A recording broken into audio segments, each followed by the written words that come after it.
Amendments to the National Credit Act have finally come into operation.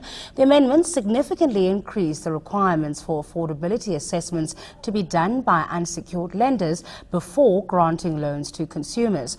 According to the industry, the Department of Trade and Industry has waited so long to introduce these amendments that the consumer debt crisis in South Africa is far worse than it could have been. According to one such organization, Debt Busters, the National Credit Regulator reported growth in unsecured lending from 40 billion in 2008 to 172 billion rand in 2014. Joining me in studio this evening is the CEO of Debt Busters, that's Ian Wason.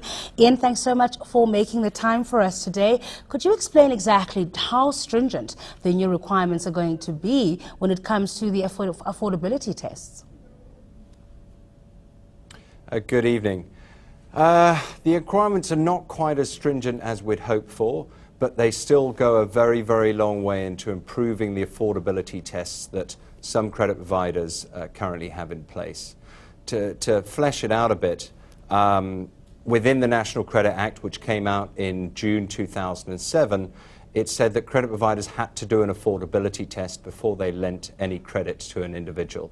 Unfortunately, it didn't define that affordability test. So you have some more responsible credit providers collecting 3 months bank statements, 3 months salary slips, doing a full credit check, etc.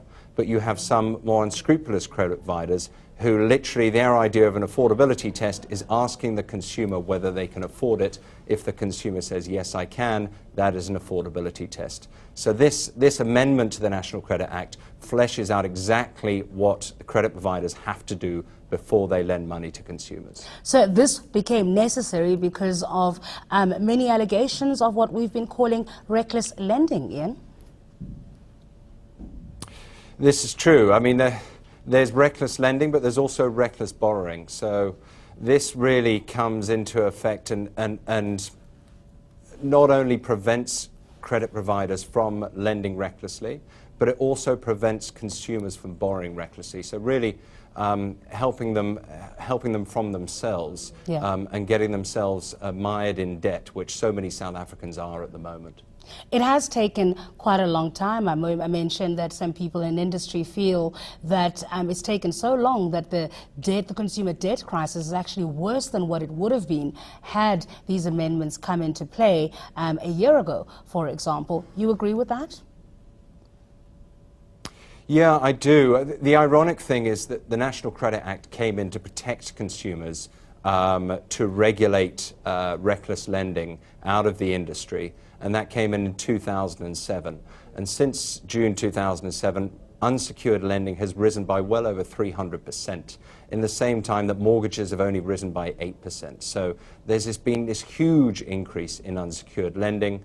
Obviously, one of the main players in that unsecured lending boom was African Bank, or ABLE, who are obviously no more. So this sort of practice is going to stop in future, and particularly the practice of sort of payday lending, where consumers borrow money on a 30-day notice.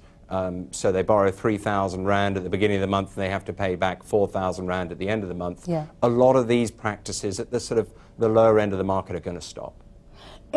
Do you think that this is being policed effectively? I mean, we've got this legislation, it's been around, as you say, for a number of years. We've now had the tightening of the legislation with these amendments, but are we doing enough policing of both reckless lending and reckless borrowing? I think this is just the start of the policing. The National Credit Regulator, which has come into some criticism over the collapse of African Bank and not taking action against lenders who are lending recklessly earlier, they can only enforce what's in the Act. And as discussed earlier, the National Credit Act was very well intended but had quite a few holes in it. Now they've brought these amendments in, it's tightened up a great many of those holes and will mean that the National Credit Regulator can enforce what's within the Act. You talked about those monthly borrowings that people do. Beginning of the month, they borrow $3,000 to pay back in 30 days. What about the hidden costs of credit, Ian? To what extent do the regulations look specifically at that and ensure a lot more transparency? So there are two aspects to that. Is one, within the amendments, is that the credit providers have to detail the total cost of credit.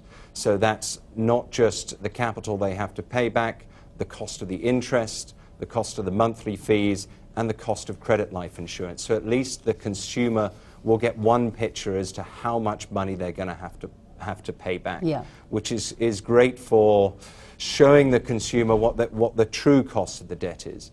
My only reservation on there is, although the amendments do make provision that the regulator or the DTI can step in and enforce a cap on credit life insurance, they haven't done to date. And really, from what we see, it's credit life insurance that is causing a lot of pain to the consumers, with some credit providers charging up to 56 Rand per thousand on their credit life insurance and enforcing the consumers to take out that insurance. Yeah, all right, we'll leave it there. Thanks for your time, CEO of Debt Busters, Ian Wason. After the break, we discuss loyalty cards, annoying or convenient. You're watching eNCA Moneyline, your money guide. Stay with us.